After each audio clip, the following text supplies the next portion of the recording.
Ladies and gentlemen, it is ADP Shift Monday here on Old Man Squad Fantasy Basketball. We have two more of these after today, and then the season begins, and we can forget about ADPs until August of 2025. Welcome to the show, everybody. I'm Dan Besbris, your host.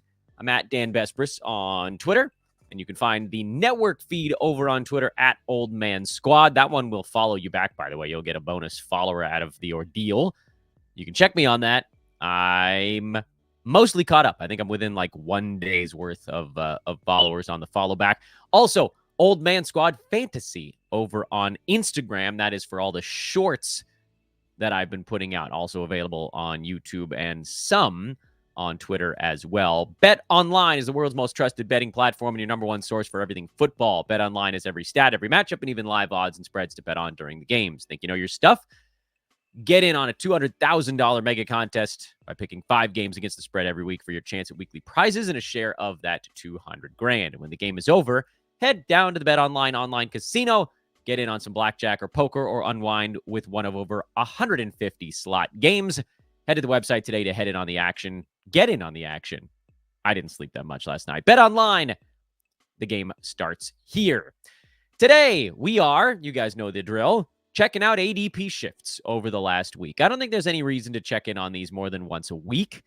We can see trend lines on the short term, but over the span of 7 days, you get a nice jump or drop from particular players, and that's what we're looking at today. So who are the new steals? Who are the new busts? Have guys crossed the different thresholds due to their new ADPs? And again, something to keep in mind, ADP Movement tells part of the story. The new Yahoo board that dropped last week on the 2nd of October, combined with this ADP data, is telling us how much one is impacting the other, and is a player actually going earlier or later than the current ADP suggests, meaning are we catching it in the middle of a move as opposed to at the end of it? This stuff is all very useful as you put it together and formulate a plan on where you want to go with your team on draft night. Who do you think you're going to get? How can you maximize the number of players you want on your team all at the same time? We have 19 risers today. I'll try to zoom in just far enough. Nope, that was too far. Get everybody on the screen. There we go. 19 risers on the screen. We'll go through them one by one. Spend about a minute 90, or a minute. Oh, man.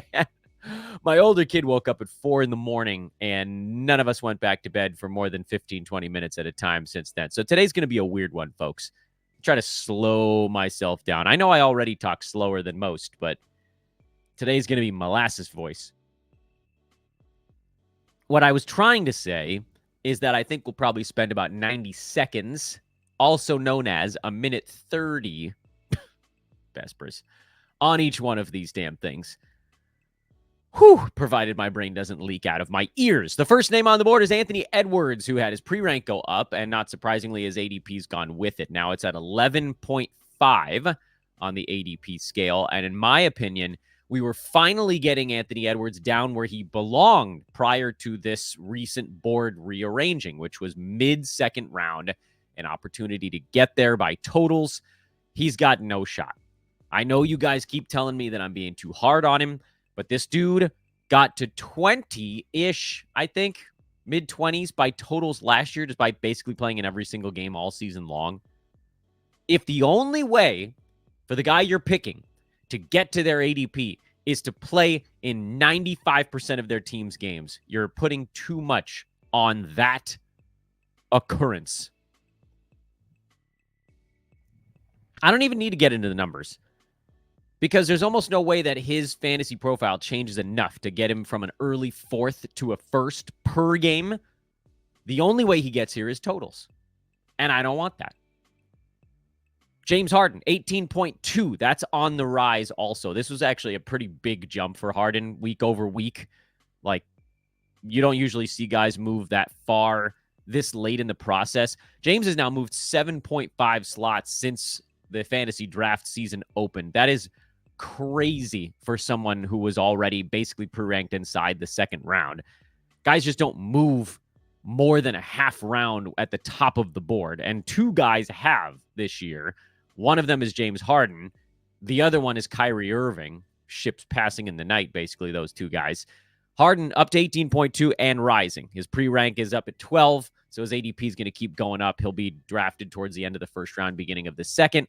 If you can still get him at 18, you definitely do it. I don't think you can, because he'll be, if you're punting turnovers, he beats this with his eyes closed. If you're counting turnovers, 13 to 18 range feels somewhat attainable for him.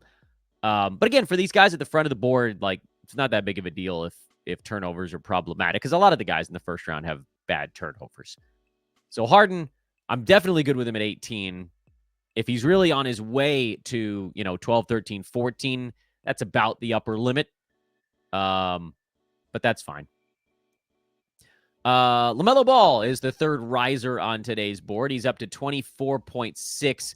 His rise slowed briefly and then picked back up again. He had kind of leveled off a tad, like started at 28.1, dropped to 30, and got all the way back to 26 basically before this week, slowly inching up the board 1.5 at a time, 0.3, 0.7, little incremental jumps. And then this last week, he jumped another 1.3.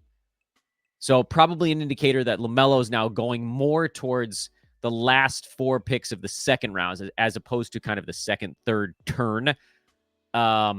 He's a risk. I mean, there really isn't any other way to say it. Dude has had one healthy season so far, and we've had this ankle stuff repeatedly occurring, and supposedly he's going to change his ankle situation. He's going to wear the braces. He's going to do more to support his ankles and blah, blah, blah, blah, blah, blah, blah, blah, blah. You guys know me. I prefer to see someone do it before I buy in on it.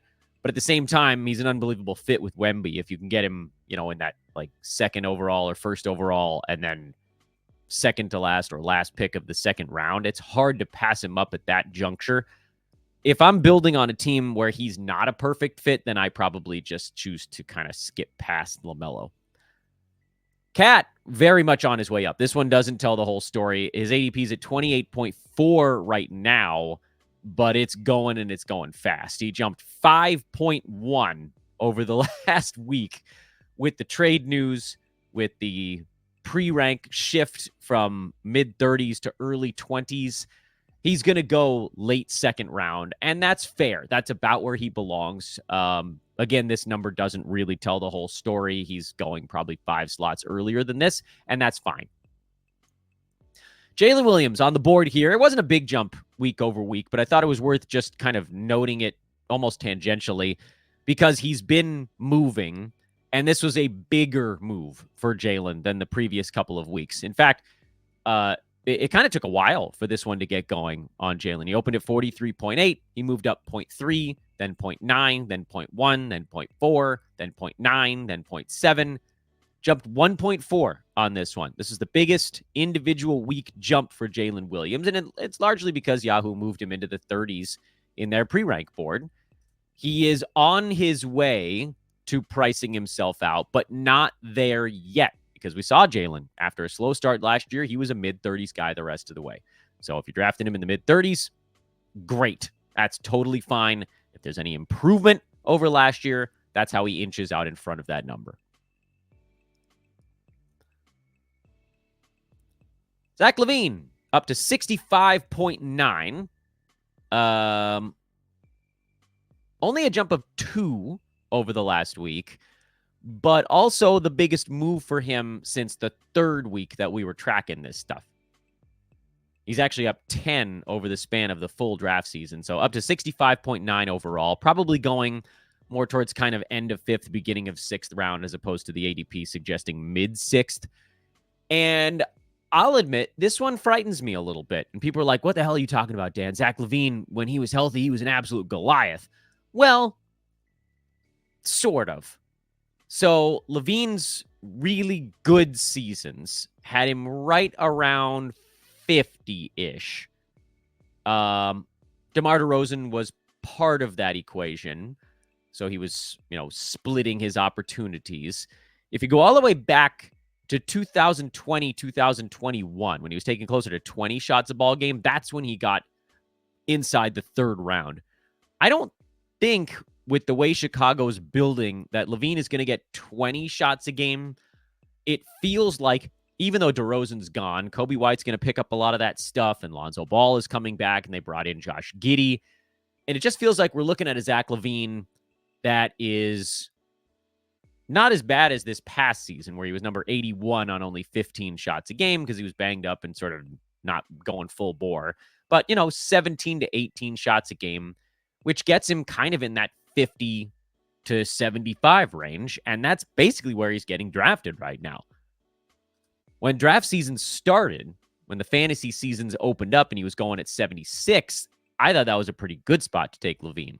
If he's really going towards 60 now, we're starting to crest past kind of the midpoint of where I expect him to land. And he feels, I don't want to say safe, because you need him to actually be on the court and playing to call him safe. And he's still on the trade block, even if the Bulls are saying all the right things and he's bought in and whatever, that all might be true. And maybe he does play the full season and has a decent year. But he's been banged up and he's been shut down, and it's unclear what the whole season trajectory is going to look like for Zach. And so he's a guy around 60, and admittedly, I don't like that many guys going near 60, but he's kind of moved into the I'm not as thrilled about him category now. But I would rather have Zack LaVine than Brandon Miller, also ranked or ADP of 65.9. He's been flying up the board, especially this past week. He jumped 3 draft slots. And again, you can blame some of that on the Yahoo board. They moved him up to 59. If he's really on his way to getting drafted at 60, I don't want any part of that. That's a massive expectation jump, which could happen. But why take the guy that it could happen for when you have a handful of players nearby where it's already there? I take Tobias Harris, for example, who many consider one of the most boring players in all of fantasy basketball. If Brandon Miller clicks and gets you to that top 50 to 60 range, what is it exactly that you're hoping to get out of Brandon Miller? What's the fantasy stat line you want to get? You want 20 points and 4.5 rebounds and 2.5 assists and a steal and 0.6 blocks and almost 3 3-pointers? Okay. But the field goal percent is going to have to go up. Free throw likely as well. Tobias Harris is probably going to get you 17 to 18 points, more rebounds, similar assists, similar defensive stats, probably lower threes, but better percentages. And he's already there. You already know that it's happening. I get it. I know it's boring to take the guy that's boring. It's more fun to take the guy that's more fun. But in fantasy, boring often wins. Cam Thomas is up to 72.7 now, and he's just not slowing down ever. He's opened up at 83.4, dropped to 87, and now he's up 15 spots since then, and just rising constantly. And we've priced him out. And I don't think I even need to go deep down the rabbit hole on that one. Cam Thomas has a extraordinarily flimsy fantasy game when you get beyond scoring and free throws. He doesn't steal, he doesn't block, he doesn't rebound, he doesn't really pass all that well. His field goal percent is bad. His turnovers, I guess, weren't that horrible, but, because the assists were kind of low. They have a point guard there. It's not Cam Thomas. It's Dennis Schroeder, as disgusting as the Nets may look this year. And I get it. Cam Thomas might take a crap ton of shots, and that's cool and all. But now we're getting to that point where we're going to need 22 shots a game for a whole year without him breaking down or getting rested or shut down or whatever. And there is some fun. I get it. There is some fun in this one. But the simple fact is he's listed at 72.7 and he's going earlier than that these days. And that's just too early. If he was really going in the mid 70s, I could make a case to say, well, you give up a half round of value, but you get more than a half round of fun. But if he's really going in the 60s, you got to take somebody who can beat that mark. Bradley Beal at 77.6. This one, again, is really only half the story. The Yahoo board moved Beal a ton late last week. And so he's just not at all where he used to be. He opened up at about 91, was his very first ADP, and now he's at 77.6, and he's moving towards the low 70s and even the late 60s. And I could probably make a similar argument to Beal as Zack LaVine. When things are going well for Beal in Phoenix, he's going to be probably in that 50 range. But we also need him to stay upright. There's an injury risk associated with that. So if I'm going to take a guy at 60 whose upside is 50, he better be relatively healthy. And Beal ain't. Bradley Beal is one of the examples of someone who has moved through the I like it line into the I don't like it so much anymore line. Isaiah Hartenstein, 79.3. The journey for Hartenstein continues. He opened up at 94, and he's at 79 now. Also a 15-slot jump. But the beauty of the Hartenstein situation is that he still has wiggle room left. Hartenstein was one of the best values on the board when he opened up at 94. Now he's a very, very small value, but he's still a value. Because the Thunder just gave this dude a crap ton of money to not play 19 minutes off the bench. He's going to get 24, 25 minutes, I would think, at the very least. If they figure out a way to make Hartenstein and Holmgren work well, that number can go up. And at 25 minutes, he's a top 75 guy. At 26 minutes, he's inside 70. At 27 minutes, he's inside 60. At 28 minutes, he's pushing top 50. At full starters minutes, we saw it last year. He's like a second rounder in full starters minutes. That's probably not going to happen. But that's the kind of upside guy you want to get on fantasy draft night. The guy where the ceiling is almost infinite.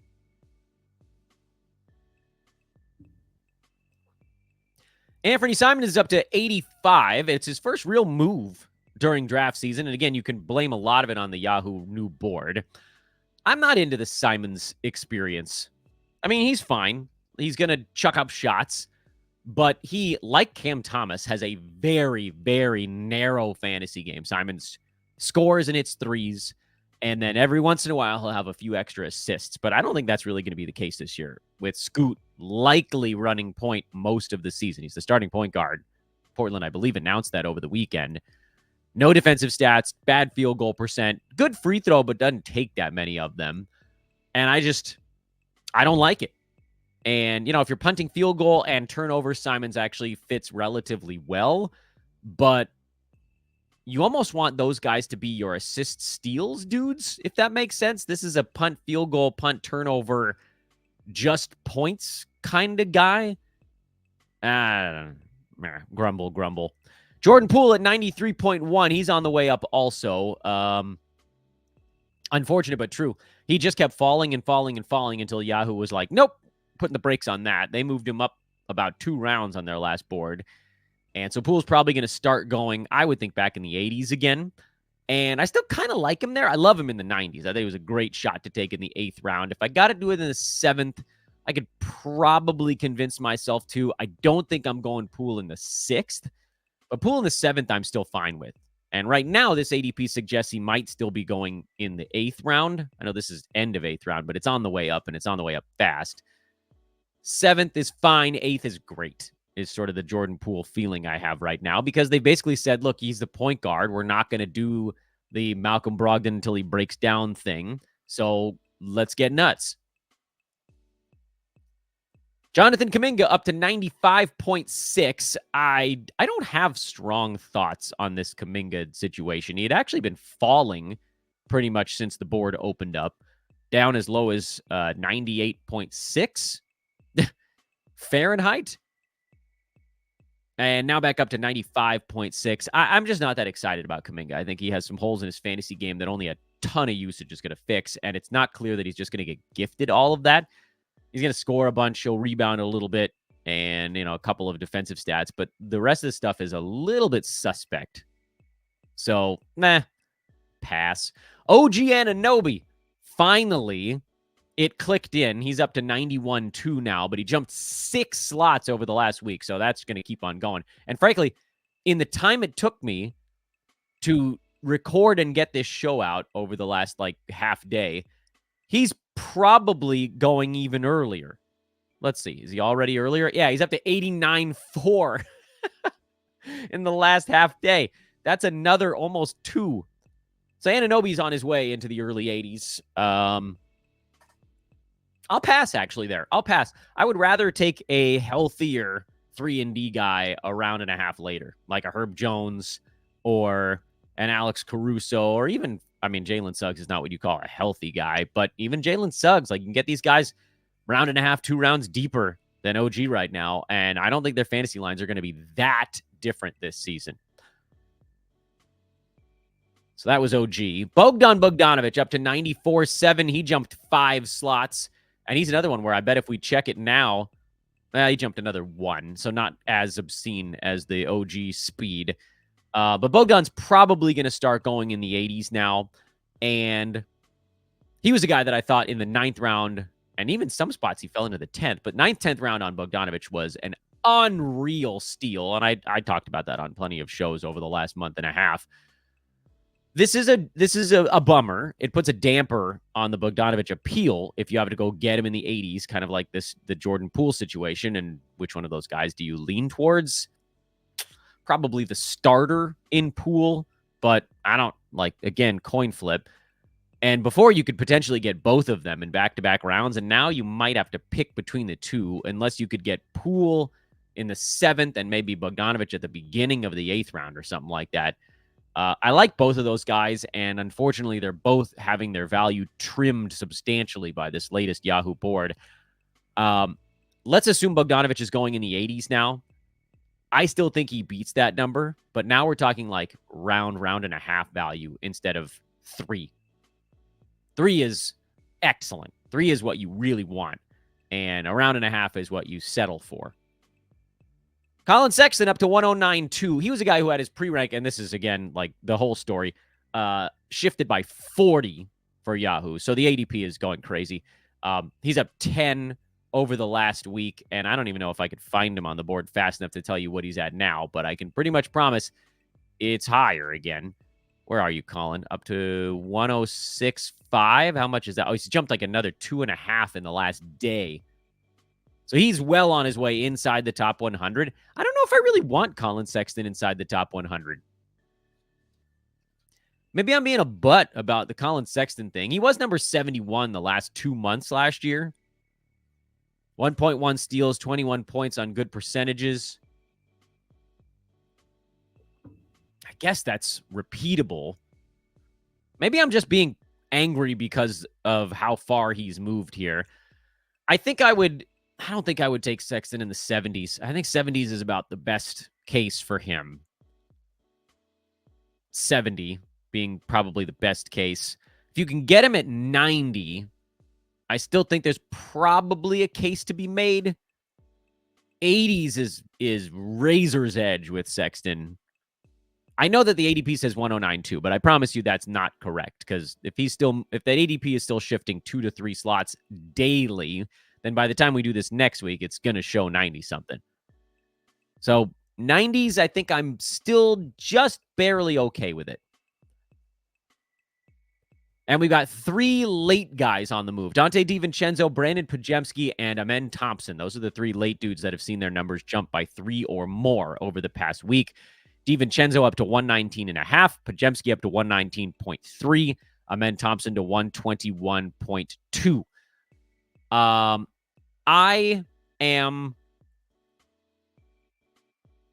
don't know what it is about the Brandin Podziemski thing where I just can't fully get myself wrapped around wanting to draft him in a ton of spots. And I understand the appeal because he averaged 6 rebounds a game last year in 27 minutes. That's a number that you figure with 30 minutes goes up to probably 7 instead of 6. And the assists were at 3.7. That's a number that could also go up by, half to 1. So 4.2 to 4.7 range is within striking distance for him. And you play full starters minutes. The steals probably get up to 1 instead of 0.8. But my great issue with Podziemski was, number one, percentages. And he's already a decent 3-point shooter, but I don't think he's going to be that great of a 2-point shooter. I don't think that's changing overnight. So is it enough? If we're going to go low percentages, is how much of a usage bump are we going to see this year with Klay Thompson gone? I know they want to get him more involved in that stuff, but he just doesn't strike me as a guy that's going to be a chucker.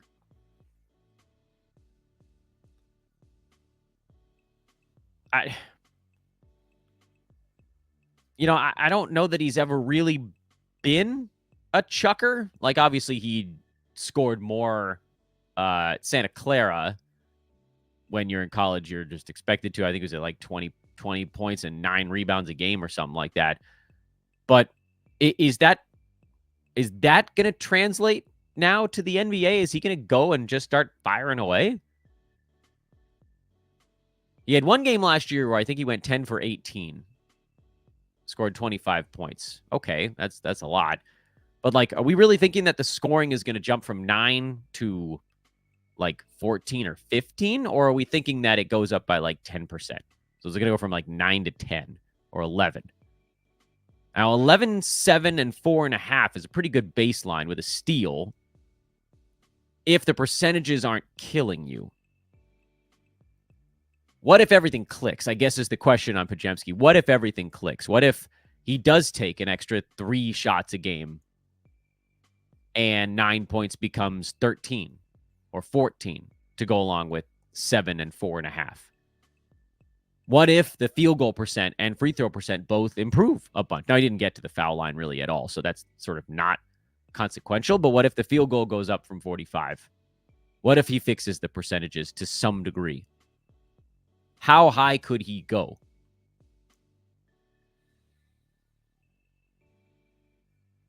$80? I don't think I see him getting beyond that.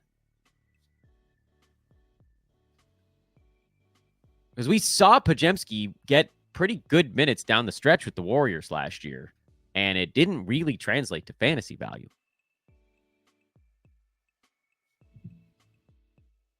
So I'm just kind of on Pods. I know that makes me a Captain Buzzkill, but at least in looking at these 3 guys, I would have Amen Thompson.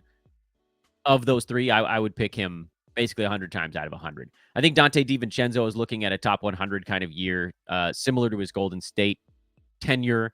I think Podziemski, talking to Golden State, is probably also looking at something in that range. And then Amen Thompson is the guy between those 3 where I'm like, look, I don't even need him to play 32 minutes because for Pods, for DiVincenzo, you basically need 30 minutes to even consider big-time numbers. And Podziemski will almost definitely get 30, but I don't know that we can guarantee DiVincenzo will. Amen Thompson only needs like 24, 25 minutes. So there's room for additional gravy on the chicken fried steak that is Amen Thompson's fantasy game. It's a weird metaphor. So give me a men between those guys. If I'm picking between the 3 and the 10th round, I'll go Thompson.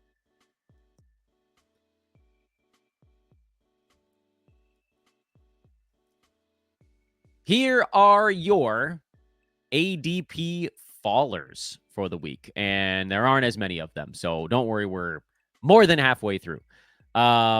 Zoom back out a tiny bit because you can see this just fine. Kevin Durant down to 15.3 and falling. He fell 2.2 over the last week. That is a big drop for someone going near the top of the board. KD now at 15.7, so it continues to drop over the last half day. Not lightning fast or anything, but it does seem more and more like you're going to be able to get him 3rd, 4th, 5th, 6th pick of the second round, and I'm all about it. I know he slowed down the stretch last year, but I don't think he's shooting 49-81 splits this season, especially the free throw line. For KD, that's a number we can expect to get back up into the high 80s. And it doesn't take a whole lot else to really get him there. Kyrie Irving all the way down to 23.6. A long time ago on this show, I said if we ever saw his ADP get lower than 20, I was going to have to at least consider it. Well, it's well lower than 20 now. 23.6 and falling like a boulder.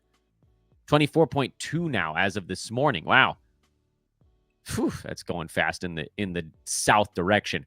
I will happily take Kyrie Irving as the last pick of the second round / first pick of the third. The math suggests that he really only needs to play about 60 games to get to this marker by totals. So Roto, I love him there. Head-to-head, he's actually at even money or potentially a little bit better if there's any health at all this season, which, there hasn't been for a while, but could it be the year? I don't know. Maybe. Dejounte Murray, all the way down to 33.6. He's kind of now getting into the I don't really mind it as much spot. I still don't really want Dejounte this season, but now I think we're at a point where, end of third, beginning of fourth. Same thing for Jaren Jackson Jr., who's down at 33.9 now. These two guys back-to-back, for a long time, at least in my eyes, were going too early. With JJJ, it was the fears that the blocks don't come back the way they need to. And so there is the possibility of a very low floor kind of year. And for Dejounte, it was just like, why the hell did he open up as a late second, early third when he just joined a team with 3 other ball handlers? Well, Dejounte is just good enough that at some point you're like, okay, if this dude's just like, he's going to be probably a 4th rounder almost no matter how many usage players he's with. With JJJ, I still am a little bit afraid. If I can get him in the 4th round, I would certainly do it. And I think I feel the same way about both these guys. So we're getting very close to where I'd actually look at these guys. At the moment, they're kind of in that, I'd call them pretty close to even money type of spot. So, that's fine. Kawhi Leonard is the big faller in the early part of this board. Actually, let's check right now to see if he's fallen farther than 38.7. Kawhi, he's still tumbling.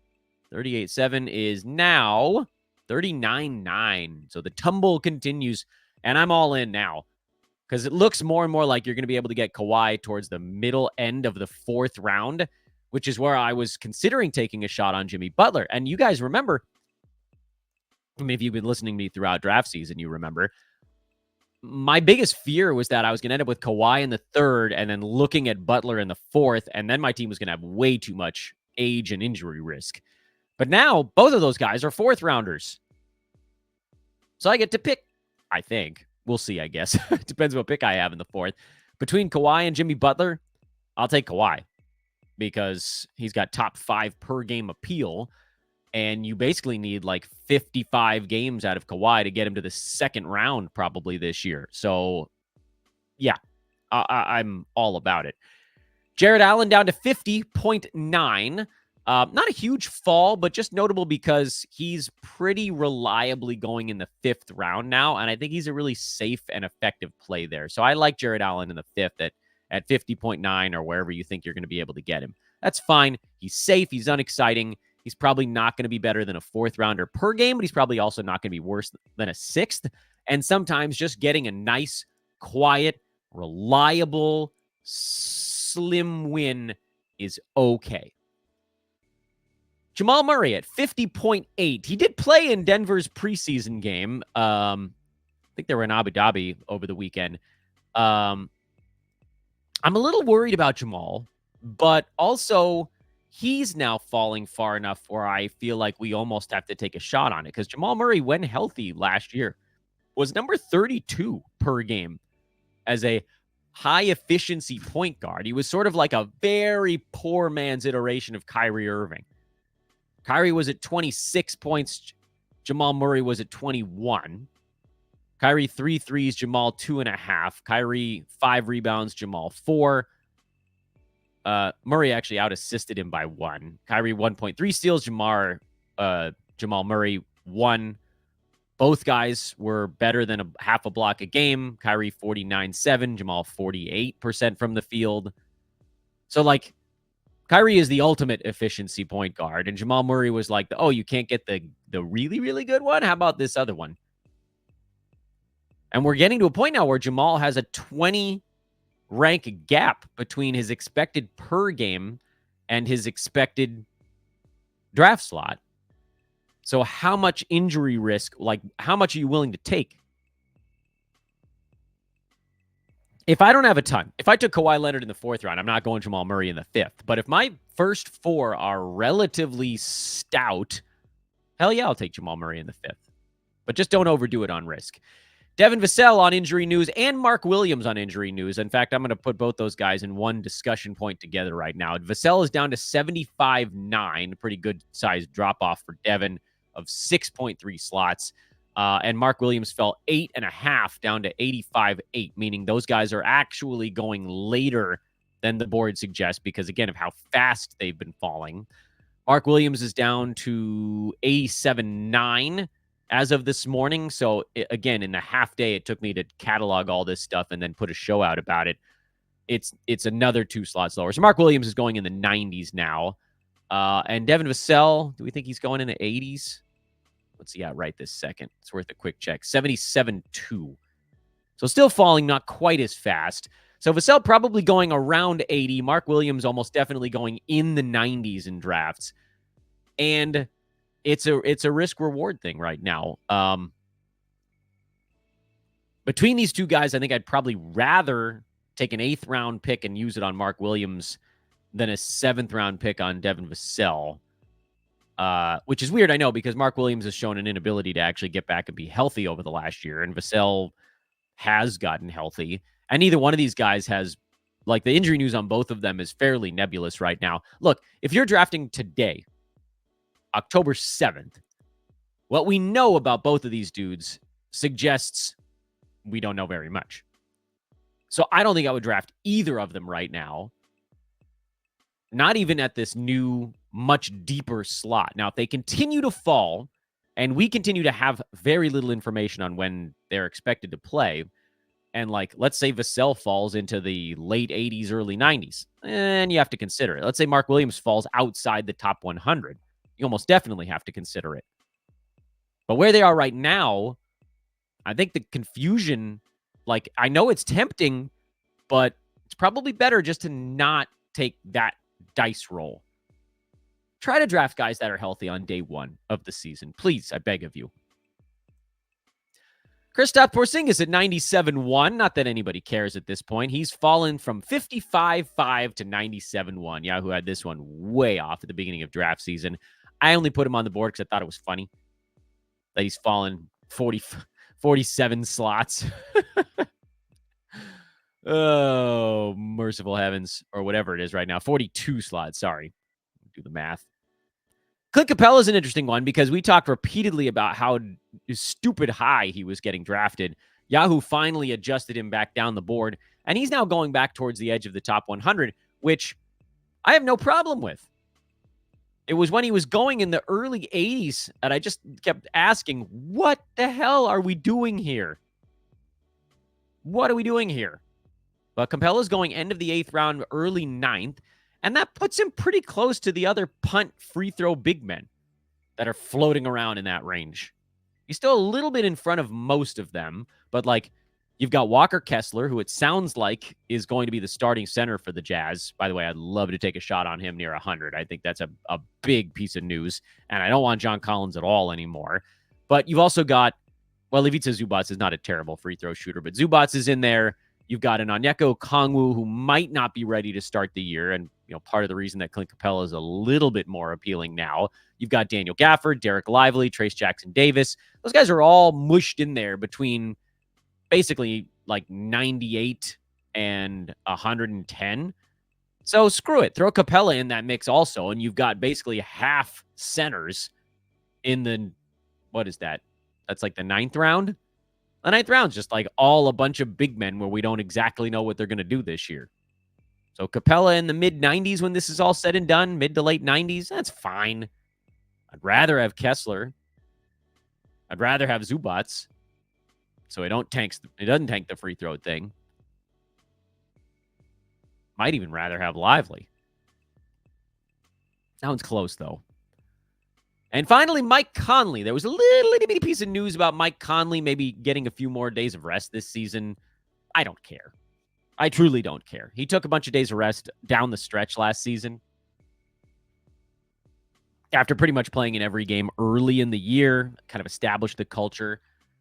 I believe that Mike Conley is going to get rest depending on how things are going for the Timberwolves. And I think they're going to need him a lot at the beginning of the year to help get everybody in the right spot, especially now with Julius Randle pounding the ball into the parquet and not moving it the way that the previous, well, Donte DiVincenzo will help certainly as well. And maybe that's part of the Conley drop is, they'll run Donte at point.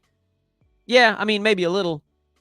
Conley's still going to probably get about 28, 29 minutes a game. He's still going to get about 11 points and around 6 assists, and the efficiency should stay about the same. If the fear was that he takes a few more games off, I wouldn't worry too much about it. He played 76 last year. So, I mean, this was a guy who was number 45 by totals going at 126. That's a pretty good opening. And here's a little nugget for those that stay till the end. The first thing my father ever said to my mother, my dad, may he rest in peace, was in high school in the mid to late 1960s. And he said to my mother, if you've got an opening, I've got a stiff proposition. Yep, that's why I'm the weird man I am. And for here, Mike Conley, between where he finished last year and where he's going right now, there's an opening. And ladies and gentlemen, from a fantasy standpoint, we've got that proposition. Ladies and gentlemen, that is your list of 31 ADP movers here over the last 7 days. Please take a moment to hit that like button, subscribe, however you're taking in the content. If you want to comment, go ahead. I'm starting to I think I'm fully caught up on YouTube comments through Sunday, but it is getting harder for me, I'll admit. And also, by the way, here's a fun one. I probably should have said this at the beginning, but I'll say at the beginning of another one of our shows coming up. We're going to get a Rate My Team thread started over on Twitter. So a good reason to follow at Dan Bespris. We'll get that bad boy cooking. Old Man Squad on Twitter, Old Man Squad Fantasy on Instagram. If you are listening after the fact, a 5-star review really would go a long way. So thank you in advance for those that drop those out there. Again, no matter how you're taking in the content, do hit that subscribe button as well. 40 some odd minutes is enough. I will be back with you later today. It's a very busy day for me on the podcast front. We're going to get another episode out to you today. We'll be talking to Mitch Casey in the late afternoon, early evening. That show will probably drop in the morning. And I'll be over on Locked On Fantasy Basketball. I'll be Josh's guest later on today. We're going to be arguing about some stuff. I don't know what yet, but we'll yell at each other and it'll be fun. Check out all that stuff, all those places you can find your pal Dan. And I will see you guys in a little bit. So long for now.